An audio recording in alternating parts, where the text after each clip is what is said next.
아버지 얘기. 아버지 큰아들 승용입니다.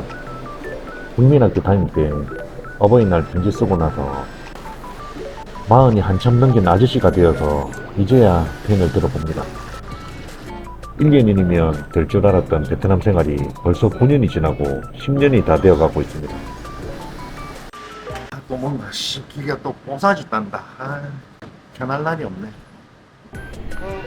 베트남에서 아들이 무슨 일을 하고 있는지 늘 걱정하셨죠. 한번 오시고 싶으신데 아버지도 일정이 바쁘셔서 자주 못 오시잖아요. 오늘은 제가 어떻게 일하고 있는지 직접 보여드리고 싶어서 펜을 들었습니다. 체인이 너무 흘렁거리네. 네? 체인이 너무 흘렁거려. 저거 요번 거까지만 하고 수리하자. 내일까지만 버티면 되자. 10톤만 버티면 돼. 10톤만. 10톤이요? 10톤은 버틴다. 아니면 오늘 저거 현악 코 사오니까 체인 코 사오니까는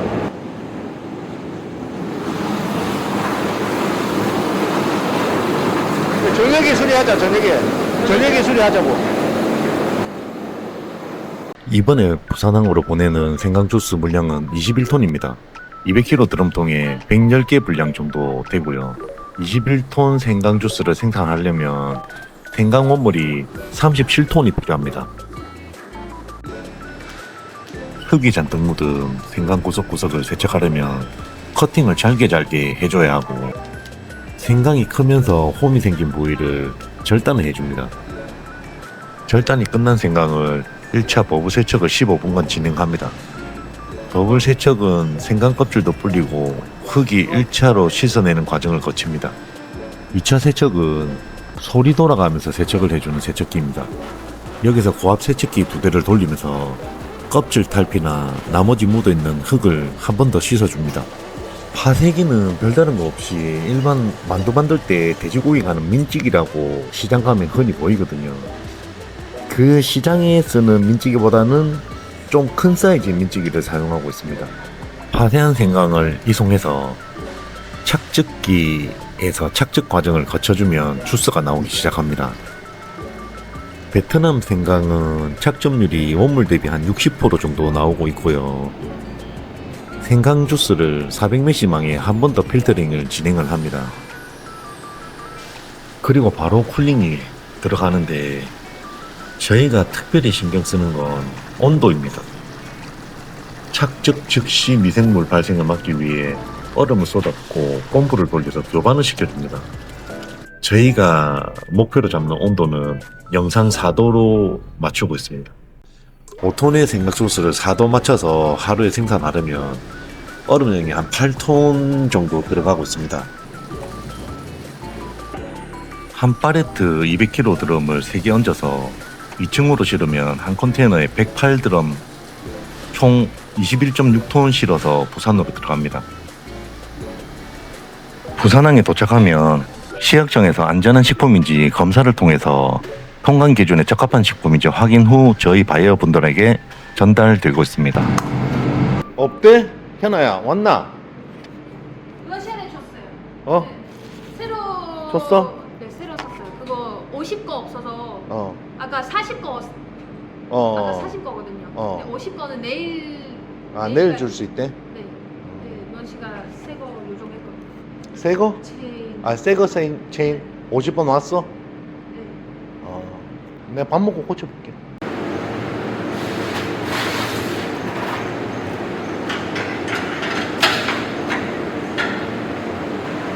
예전에 체인 갈 때는 이런 장면도 없어.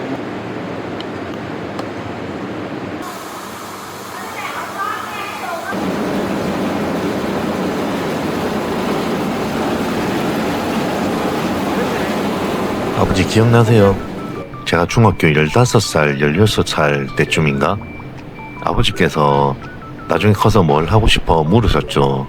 뭘 해야 할지 생각해 본 적이 없어서 아무 말 못하고 있었는데 그때 아버지께서 그러셨죠. 아버지 꿈은 부산에서 제일 높은 빌딩을 가질 거야. 아버지가 부산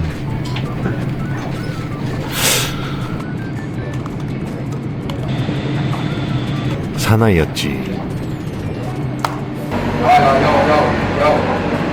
때부터 아버지가 남자로 보이더라고요. 지금 생각해보면 아버지가 지금 제 나이랑 비슷하지 않았을까 합니다. 그래서 그때 잠시 대화가 이렇게 오래 남아있구나. 무조건 50만 원은 해야지. 이게 넣으면은 뭐 알 것 같은데 계좌이체는 다 알지. 이거 어디야? 하면서 뭐 물어보지. CFD 해가지고 보내라며. 그 CFD 어승용대 부조 그걸 보냈구나. 하원 보내야지. 그거 보냈어요. 나서 다 빠져가지고 지금 밑에 뭐 이러니까 냉기 다 빠지잖아.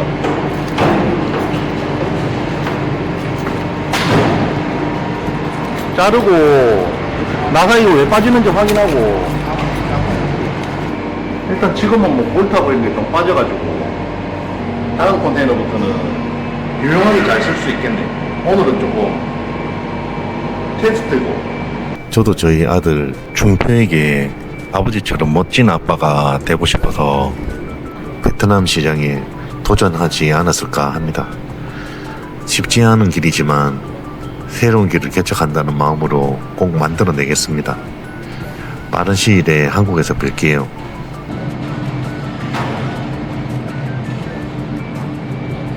베트남에서 아들 승용 올림.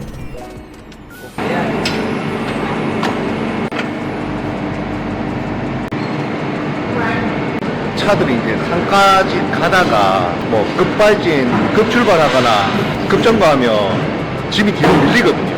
밀리면 저기 그 2층으로 올라가 있는 그 드럼이 앞으로 넘어질 수도 있어가지고 꽉 조아가지고 이제 고정을 시켜주는 거지. 한국에 도착해서 통관하는 창고까지 가도 저기 이제 앞으로 안 밀려서 그대로 고정돼 있거든요.